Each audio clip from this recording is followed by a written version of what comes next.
Akkam jirtan kabajamtootaa fi jaalatamtoota maatiiwwan chaanaalii Jaalallee Entertainment. Har'aas barumsa keenyan qabannee walitti deebinee jirra. Baga gara chaanaalii keenyaatti nagaan dhuftan jecha namoonni haaraa taatan yookiin yeroo jalqabaaf viidiyoo kana argitan chaanaala keenyatti makamuudhaan maatii taasisaniin jecha namoonni immoo maatii keenya taatanii jirtan turtii keessan yeroo mara filannoon keessan Jaalallee Entertainment ta'e akka jiru beekamaadha. Barumsi keenya har'aa ji'oogiraafii kutaa 12ffaa mata duree 3.3 yookaan unit 3 part 3 governance of natural resource kan jedhudha.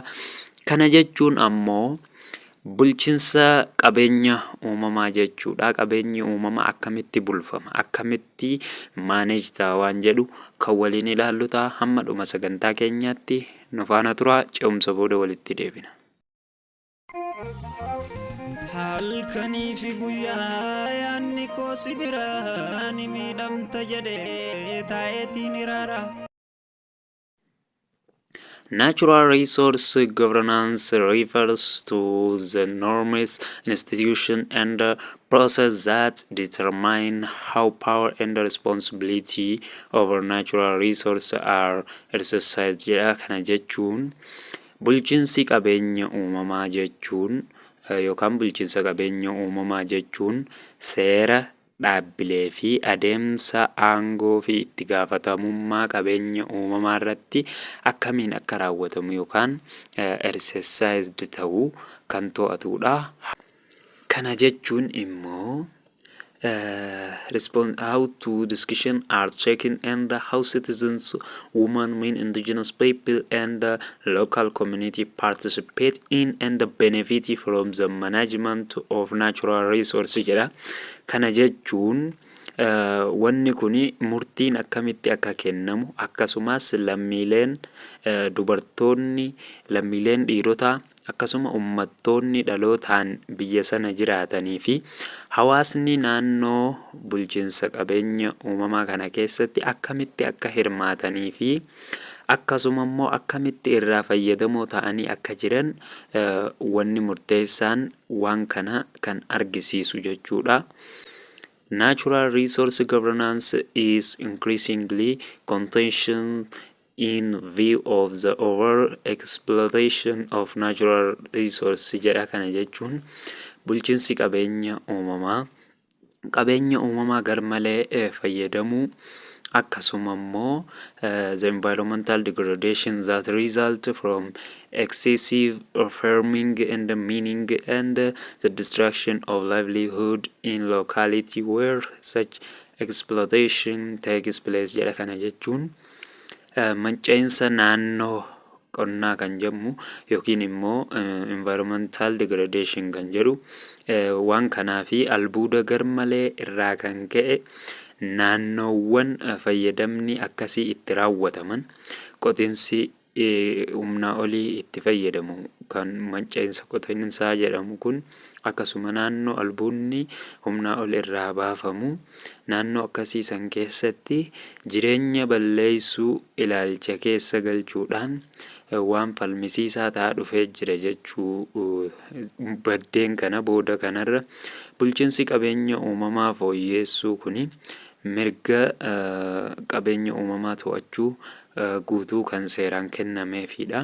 Improving natural resource governance including securing rights and sharing power and responsibility jedha. Kana jechuun bulchiinsa qabeenya uumamaa fooyyessuu kana keessatti mirgi waan kana mirkaneessuu fi aangoo ofii itti gaafatamummaa qooddachuu dabalatee wantoota namootaa fi lubbu qabeeyyii biroo fayyadamoo taasisuu kan danda'u seeraan jechuu. Bulchiinsa qabeenya uumamaa kana keessatti kan benefit both people and biodiversity kan jedhu lubbu qabeeyyii biroo fi ilmi namaa akka fayyadamuu danda'u. Example through improved ecosystem health and human well-being jechuun immoo fakkeenya kanneen akka dhaabbilee fayyaa, akkasuma sirnakkoo fi nageenya namaa fooyya'een iddoo yookaan well-being jechuun nageenya fooyya'aa ta'een jiraachuu, kanneen kun hundi natural resource governance kan jedhamanidha. land use diabetes, especially in the arena of conservation jedha. Kana jechuun falmiin itti fayyadama lafaa keessumattuu immoo dirree kunuunsaa kan jedhamu yookaan arena conservation jechuun dirree kunuunsaati. Wildlife protection and sustainable development revolve strongly around natural resource governance because the prioritization, allocation, and the management of resource exerts a direct impact on the environment and its inhabitants jedha.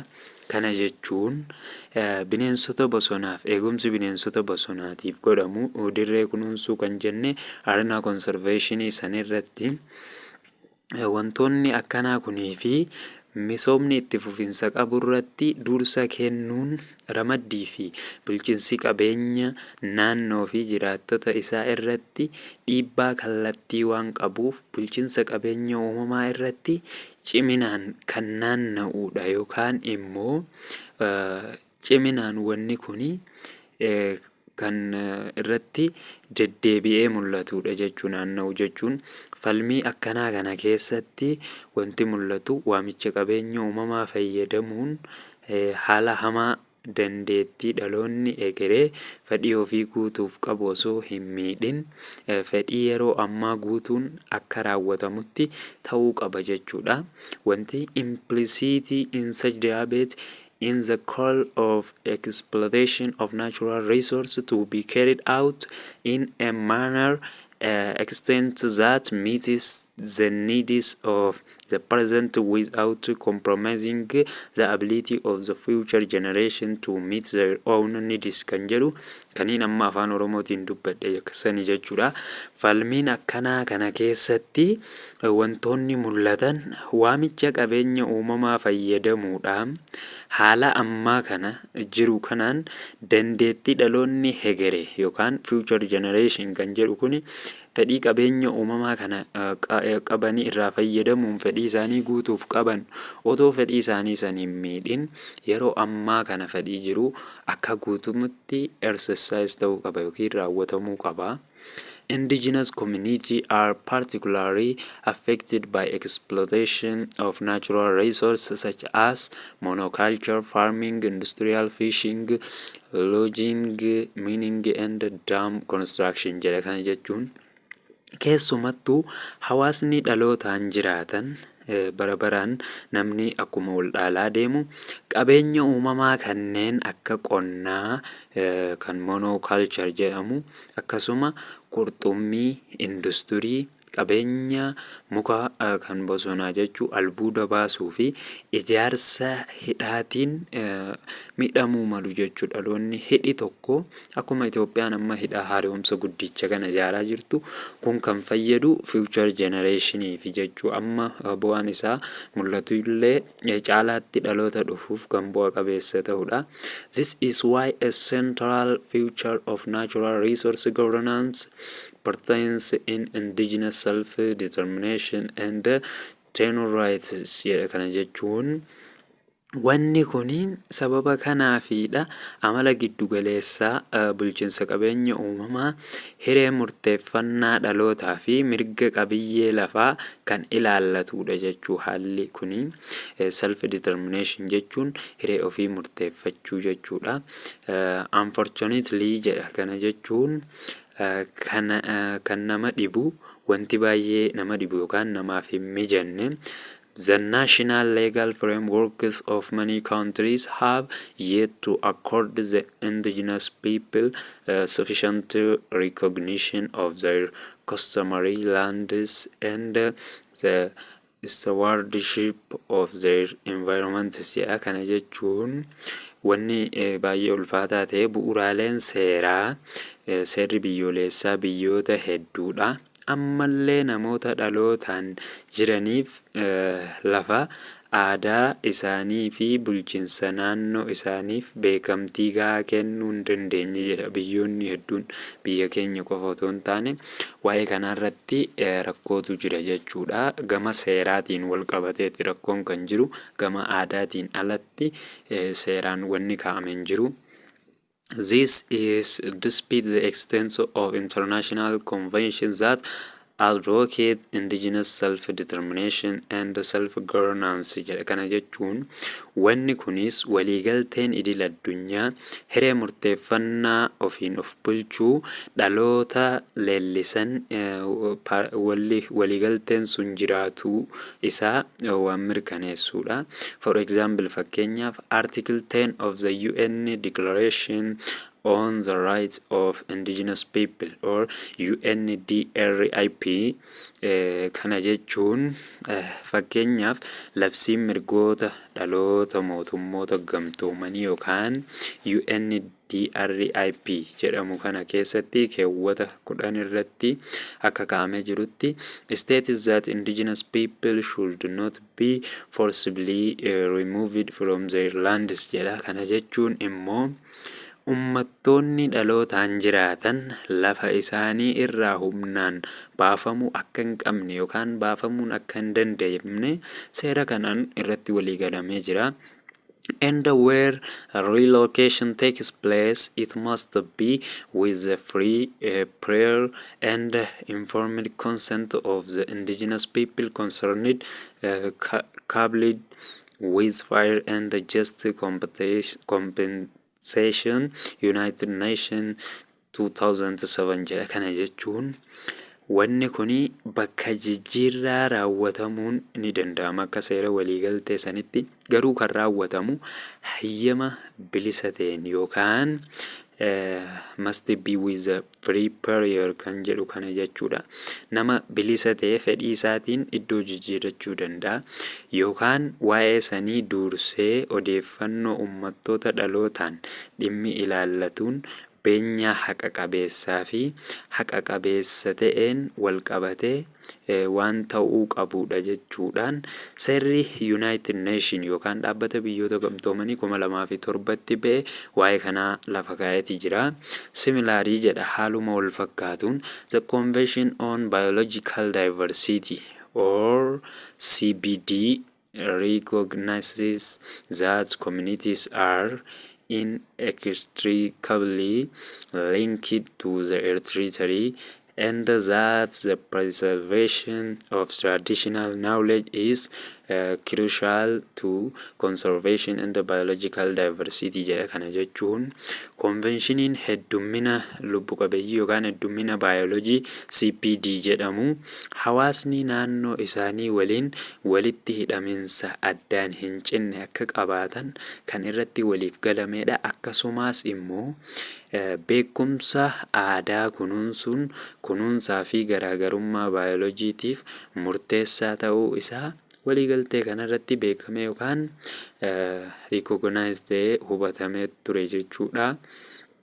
It can be observed that consultation and access to justice are important in the protection of the rights of indigenous groups and any community affected by exploitation of natural resources or competing land use jedha. Kana jechuun akkasuma immoo kunuunsa baayoloojiitiif yookaan lubbu qabeeyyiitiif mirga gareewwan dhalootaan jiraniif hawaasa qabeenya uumamaa fayyadamuudhaan yookaan itti fayyadama lafaa dorgomaa ta'een miidhame kamiyyuu eeguu keessatti marii fi haqa argachuun barbaachisaa ta'uun isaa hubatamuun isaa wanni kun hubachuun akka dirqama ta'etti waan danda'amudha jechuu.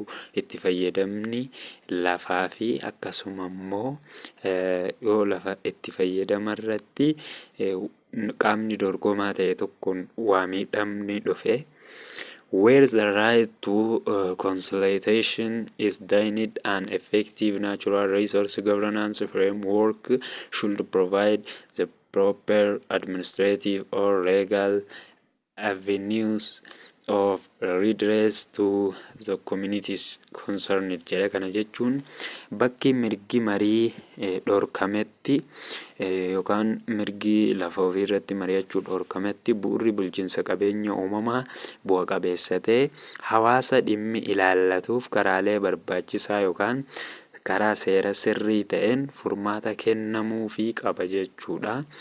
In the context of environmental protection, Article 1 of the Aarhus Convention or the UN Economic Commission for Europe UNECE Convention on Access to Information, Public Participation is Decision Making and Access to Justice in Environmental Matters advances 3 pillars of public participation, namely jedha. Kana jechuun konveshiniin Aarhus jedhamu yookaan konveshiniin Koomishinii Diinagdee Awurooppaa UNECE jedhamu kuni dhaabbata mootummoota gamtoomaniitti odeeffannoo argachuu irratti akkasuma murtii kennuu keessatti hirmaannaa ummataa fi haqa argachuu irratti keewwata tokko irratti kaa'amee ture.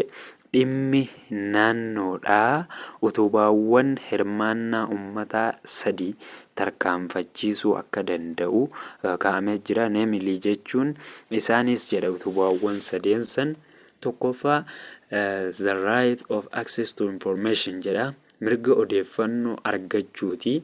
Inni lammaffaarra jiru immoo public participation in decision making jedha. Akkasuma murtee kennuu keessatti hirmaannaan ummataa haqa qabeessa ta'e godhamuu fi akkasuma access to justice as a means to empower communities in the protection of their own environments jedha. Inni sadaffaa fi dhumaa haqa argachuu keessatti akka mala hawaasni eegumsa naannoo ofii isaanii irratti humneessutti haqni godhamuu qaba jechuudha. Karaa ifa ta'een insum jedha. Walumaa galatti immoo natural resource governance should embody principles that among other things promote environmental sustainability and recognize the tenure rights and cultural integrity of the community concerned jedha. Kana jechuun ammoo bulchiinsi qabeenya uumamaa wantoota biroo keessaa qajeeltoowwan itti fufinsa naannoo guddisanii fi mirga qabiyyee lafaa akkasuma qulqullina aadaa hawaasaa dhimma ilaallatuuf beekamtii kennuu of keessatti qabachuu qaba jedha. To this end jedha immoo sababii kanaaf immoo jedha. To this end jechuun kana jechuudha. The operational aspect of natural resource governance should foster bottom-up consensus-oriented decision-making among multiple stakeholders premised on trust, shared commitment and common understanding jedha. Kana jechuun immoo sababii kanaaf gama hojii qabeenya uumamaatiin bulchiinsi waliigaltee gada fageenya irratti gara oliitti kan xiyyeeffate murtee qooda fudhattoota hedduu gidduutti murtee amantaa fi kutannoo qabu waliin akkasuma hubannoo waloo irratti kan hundaa'e murteewwan akkasiisan guddisuu qaba yookaan common godhuu qaba kan jedhudha. Kan itti aanee jiru principles of good natural resource governance kan jedhudha. Kana jechuun qajeeltoowwan bulchiinsa gaarii qabeenya uumamaa jechuudha. Bulchiinsi gaariin qabeenya uumamaa keessatti qajeelfamoota akkamii qaba kan jedhu gadi fageenyaan gara gadii kanatti tartiiba barbaachisuun nu kaa'ee jira. As have seen above jedha. Akkuma armaan olitti ilaallee darbinetti good governance is one of the fundamental precondition for a sustainable development jedha. Bulchiinsi gaariin misooma itti fufinsa qabuuf haal duree bu'uuraa keessaa isa tokkodha jedha. However jedha, haa ta'uu malee it is challenging to distill common principles of good natural resource governance where multiple stakeholders function at different levels interacting with culturally diverse communities jedha. Kana jechuun immoo Wanni kun haa ta'u malee seera bu'uuraa waliigala bulchiinsa qabeenya uumamaa gaarii kan qooda fudhattoonni hedduun sadarkaa adda addaatti hojjetaniin akka beekamee jirutti against the background of dissimilar geographical landscapes, functionalism, and the consequent competition and the clash in priorities are the problem of governance framework in any sector jedha.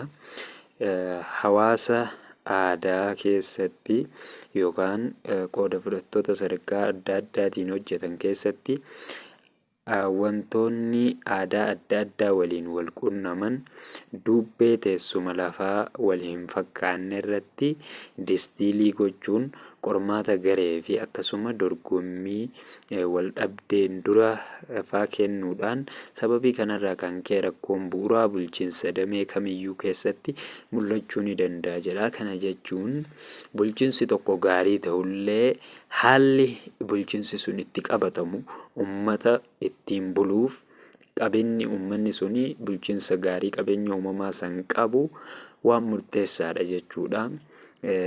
Haalli yoo mijanneef gara guudeerraa baadiitti deemuu danda'a.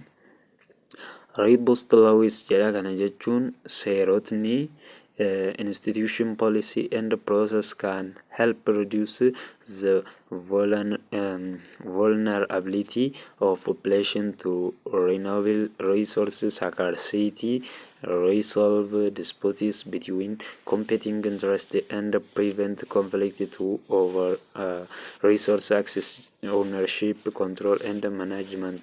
Kana jechuun immoo seeronni akkasuma dhaabbileen imaammataa fi adeemsi ciccimoon hanqina qabeenya haaromfamuu danda'uuf saaxilamummaa uummataa hir'isuudhaaf wal dhabdeen dantaa warra wal dorgoman gidduu jiru furuudhaaf wal dhabdeen qaqqabummaa qabeenyaa yookaan hanqinni jiru abbummaa to'annoo fi bulchiinsaa irratti uumamu ittisuuf gargaaruu waan danda'udha jechuudha. It is impossible to prescribe ideal forms of institution, policies, and process that could effectively manage natural resources and systematically resolve disputes. Dhaabbileen imaammataa fi adeemsa qabeenya uumamaa bu'a qabeessa ta'een bulchuu fi falmii sirnaan furuu danda'an bifa gaarii ta'een murteessuun waan hin danda'amnedha yookaan impossibiliidha jechuudha. Given that conflicts over renewable natural resources are highly context dependent, no two governance solutions are ever the same jedha. Kana jechuun wal dhabdeen haaromfamuu danda'u irratti wantoonni mul'achuu danda'an akka jiru yoo ilaalle qabeenyi uumamaa haala irratti kan hundaa'e yommuu ta'u jedha. No two governance solutions are ever the same jedha. Sababii kanaaf furmaanni bulchiinsa lama gonkuma waliin fakkaatu jedha. They are forming governance challenge often lie at the root of conflict over natural resource jedha. Kana jechuun qormaanni bulchiinsa gaarii gurguddoon qabeenya uumamaa keessatti afuriitu jira. Yeroo baay'ee hundee wal dhabdee qabeenya uumamaa irratti qormaanni uumamuu malu afurii jira jedha. This include jedha. Isaan keessaa immoo inni tokkoffaa unclear overlapping or poor enforcement of resource rights and laws jedha. Kana jechuun mirgoota qabeenyaa fi seerota ifa ta'uu dhabuudhaan wal irraa bu'uun yookaan gaariin taane wantoota wal irra bu'anii fi gaariin taane kan wal kilaafu jedhamu santu uumamuu danda'a. Inni lammaffaa discriminatory policy rights and the laws that marginalize specific groups jedha. Kana jechuun imaammata loogii mirgaa fi seerota garee adda addaa marginalize godhan kan addaatu jiru jechuudha. Inni sadaffaan unequal distribution of benefit and burdens from development projects jedha. Kana jechuun faayidaa fi bu'aa piroojeektoota misoomaa irraa argamu walqixa kan hin qoodamne kana rakkinni biraa. Inni afuraffaa fi kan dhumaa lack of public participation and transparency in decision making kan jedhudha. Kana jechuun murtee kennuu keessatti hirmaannaa uummataa boodatti hafaa ta'ee fi akkasuma iftoomina dhabuudha. Kanarraan kan ka'e jedhamoo as a result sababii kanaaf improving the basic governance of renewable natural resource to prevent conflict generally involve 5 type of intervention jedha. Kana jechuun sababa kanaan bulchiinsi bu'uura qabeenya uumamaa haaromfamuu danda'u fooyyeessuudhaan walitti bu'insa ittisuuf akka waliigalaatti giddugaleessaan gosoota 5 kan of keessaa qabudha jedha. Gosoota furmaataatiin natti fakkaata kuni. Tokkoffaa irratti kan argamu first principle kan jedhamee kaa'ame jechuu qajeeltoon jalqabaa. Mata duree kanarraa akkuma hubattanitti qajeeltowwan bulchiinsi gaariin qabeenya uumamaa keessatti fudhatu mata duree jedhudha. Qajeeltoo san keessaa duudhaan tokkoffaa irratti first principle ta'ee jiru there must be legal and institutional changes to clarify resource rights, responsibility, laws and institutional mandates kan jedhudha. Kana jechuun immoo mirga qabeenyaa keessatti itti gaafatamummaa seeraa fi aangoon dhaabbilee qulqulleessuuf jijjiiramni seeraa fi dhaabbilee jiraachuu qaba kan jedhudha. This includes clearly recognizing and respecting the right of poor and marginalized people who are directly dependent on natural resources kan jedhudha. Wanni kunis namoota harka qalleeyyii fi akkasuma marginalizii kanneen kallattiin qabeenya uumamaa irratti hirkatan ifattii fi akkasuma ifatti beekuu fi kabajuu fa'aa kan dabalatudha jechuudha. Second principle kan jennu immoo qajeeltoo lammaffaa yookaan qajeelfama lammaffaati. At the national level, equitable resource access should be a priority of public policy and one of the outcomes of development programs kan jedhudha. Kana jechuun sadarkaa biyyoolessaatti yookaan naashinaalitti qabeenya haqa qabeessa ta'e argachuun imaammata mootummaa keessatti dursa kennamuu fi bu'aa sagantaalee misoomaa keessaa tokko ta'uu qaba jechuudha. Raabsiin seera qabeessaa sadarkaa biyyoolessaatti haqa qabeessaan kennamu. This should include assessing the level of equitable access to renewable resource and how it relates to socio-economic inequality, poverty and livelihood vulnerability kan jedhudha. Kana jechuun immoo wanni kunis sadarkaa walqixxummaa qabeenyaa haaromfamuu danda'u argachuu fi walqixxummaa hawaas dinagdee akkasuma hiyyummaa fi saaxilamummaa qaala'insa jireenyaatiif uumamuu danda'u wajjin akkamitti akka wal qabatu akka wal madaalu sirreessuufaa kan dabalatudha jechuudha. Based on this analysis jedha xiinxala kanarratti bu'uura gochuu yookaan xiinxala kanarratti hundaa'uudhaan public policies and measures should be adopted to improve equitable resource access linked to sustainable livelihoods and poverty reduction kan jedhudha. Kana jechuun xiinxala kanarratti hundaa'uudhaan imaammata mootummaa akkasumas tarkaanfiiwwan qaqqabummaa qabeenya haqa qabeessa ta'e kan jireenya itti fufinsa qabuu fi hiyyummaa hir'isu waliin wal qabatee jiru fooyyeessuuf fudhatamuu qabu. Tarkaanfiiwwan fudhatamuu qaban kana lammaffaan kana fakkaata. Third principle kan jennu immoo qajeeltoo yookaan qajeelfama sadaffaadha. An important component of any legal framework should include a requirement for conducting environmental and social impact assessment of all major development projects kan jedhudha. Kana jechuun immoo duudhaaleen sadaffaa irratti argaman kun qaamni barbaachisaan bu'uura seeraa kamiyyuu misooma gurguddoo hundaaf qaamni bu'uura seeraatiin hundaa'e kamiyyuu misooma gurguddoo hundaaf madaallii dhiibbaa naannoo fi akkasuma madaallii hawaasummaa gaggeessuu kan barbaachisu of keessatti qabaachuu qaba jechuu piroojeektoota hojjetu keessatti qaamni seeraan piroojeektii hojjetu kamiyyuu including infrastructure, industrial site and major extractive industry jedhama. Bu'uuraalee misoomaa iddoowwan industirii fi akkasuma industirii albuuda baasuu fa'aa keessatti wantoota gurguddoo hojii hojjetamuu dabalatee wanni hunduu haalli itti gaggeeffamu haala hawaasummaa akkasuma dhiibbaa naannoo giddugaleessa godhachuudhaan ta'uu qaba jechuudha.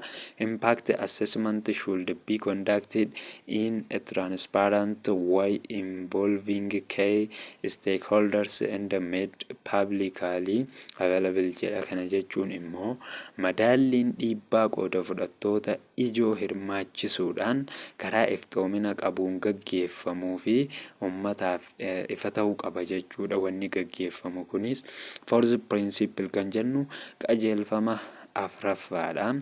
Another critical component of improved resource governance is to increase opportunity and requirements for public participation in decision making and resource management kan jedhudha. Kana jechuun qaamni murteessaan bulchiinsa qabeenya uumamaa fooyya'aa ta'ee inni biraa carraa fi ulaagaalee hirmaannaa ummataa murtee kennuu fi akkasuma bulchiinsa qabeenya uumamaa irratti barbaachisummaa guddisuudha jechuudha.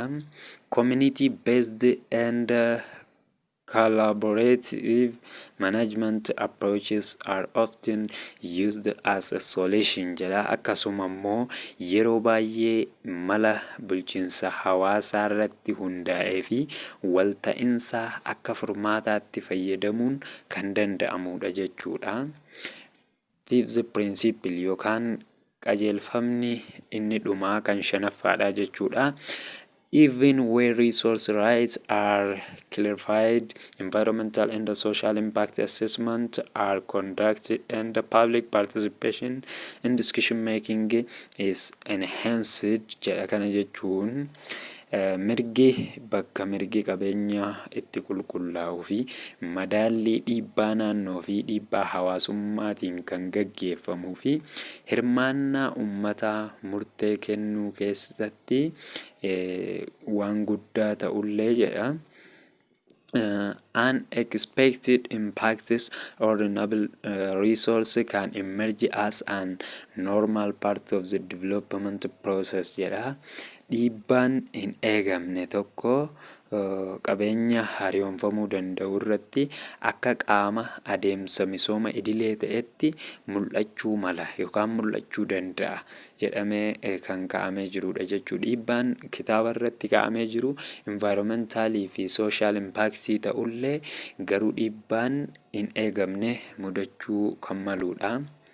Mata duree keenyatti aanu indigenous conflict resolution practices kan jedhu irratti hamma walitti deebinutti nagaan tura.